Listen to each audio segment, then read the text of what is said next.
President William Ruto has today described some members of his cabinet as utterly clueless and uninformed about the dockets they occupy. And in a sign of trouble for Cabinet Secretaries, the State House gates were shut for those who arrived late, with both President Ruto and his deputy Rigathi Gachagua giving a sharp tongue lashing to the latecomers. And our Citizen TV's Timotai Goin reports the atmosphere at the State House in Nairobi left little doubt on President Ruto's disappointment with a vast section of his 22-member cabinet.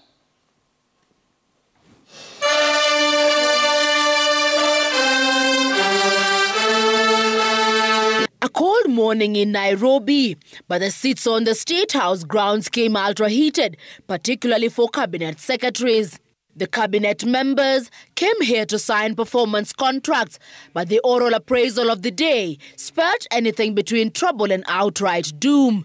If you cannot keep time with your employer, you have basically dismissed yourself. I mean, it's just as simple as that. So, for those who came late, who are members of the executive, I will be expecting a written explanation, and it should not include matters of traffic. Punctuality was at issue, with some Cabinet Secretaries being locked out of State House for lateness. And from the podium, the President and his senior lieutenants were unforgiving. Nimeona watu wale wamechelewa, nikaona rais unaniona ninamjua. Nikaona uso yake nikajua hapa kimeumana. Sababu leo ni siku ya performance contract. Ile siku muhimu sana ya kuja kuweka. Na wewe umefika pale, rais amekaa. Tayari amekaa na ndiye rais wa Jamhuri ya Kenya. Wewe umechelewa ukiwa kuona nani? Who else have you gone to see? One of the things we need to learn in our performance contract is to beat the traffic.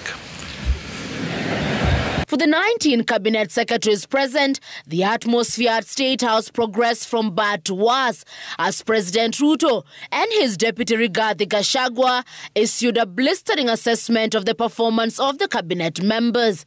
Many of you, the people I speak to, don't even know what is going on in your ministries or departments. You have very scanty information.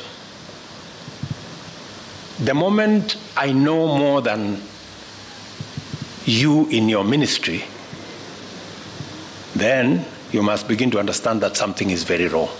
How do you run a ministry or a department or a parastatal if you have no information?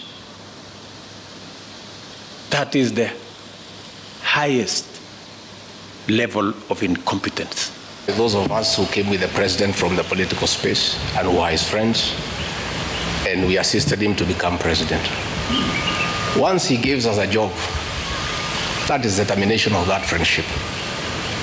The friendship with the president will be based on nothing but performance. From travel habits to basic work ethic and even media appearances, it was a brutal ground zero appraisal for the cabinet. Why do you have to honor every invitation that you have been given to every country? Your Excellency, at times we have tried to hold cabinet committees, we can't. 5, 6, 7, 8 ministers are out of the country. Some change clothes at the airport from one country to another. That is the truth. Why can't you regulate yourself? If the president was to travel and honor every invitation, he will be out of this country the whole year. You just have to decide what is useful and other things you can leave to our ambassadors out of the country. So when you hear my deputy saying, find time, travel, but travel and see the people who have hired us, you know, go to different parts of Kenya so that you can get feedback from the public. We have done so much as an administration, but the information is not out there. Our ministers are quiet. They are called for TV interviews, they don't show up to say what they have done. And then the media have a field day because nobody talks for government. I would rather we spend more time explaining to the people of Kenya what we have done in our respective dockets as opposed to travel. And if we have to travel, let's travel up country to where wananchi are and explain what we are doing. And I remember I called CS Chelugui. I didn't find him, so I called his PS, and I found her, and I explained to her, I told her, look, the public is not understanding this.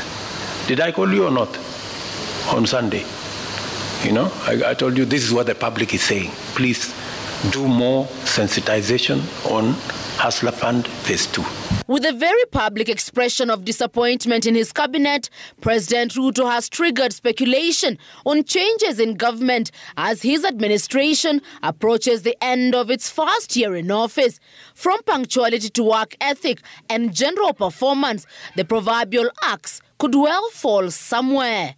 With the performance contracts expected to foster a culture of high performance in the public service and also ensure that public resources are properly utilized, it is also set to offer a framework for President William Ruto to reward performers and also institute sanctions on non-performers.